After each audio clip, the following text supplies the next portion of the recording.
The Battle of the Hill happened yet again in Fredericton, resulting in the University of New Brunswick varsity Reds defeating the St. Thomas Tommies 5-3.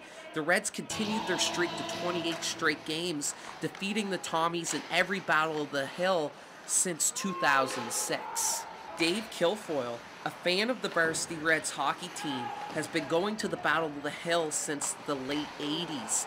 He says it isn't as big as it used to be.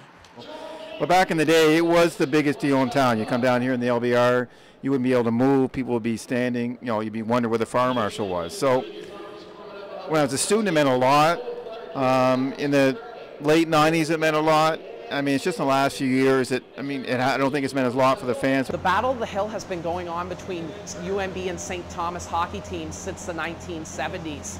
UNB has defeated St. Thomas 61 more times than St. Thomas has defeated them.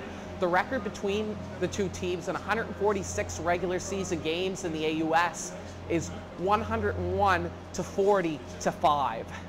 Head coach of the varsity Reds, Gardner McDougall, has been coaching UNB since the year 2000.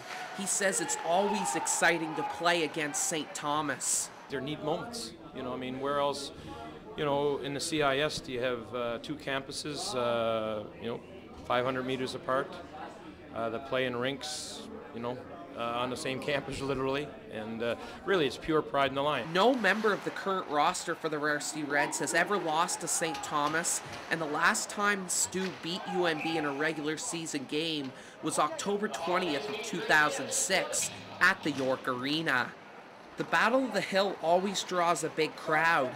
The attendance last night was 1,100, jam-packed in the Lady Beaverbrook rink.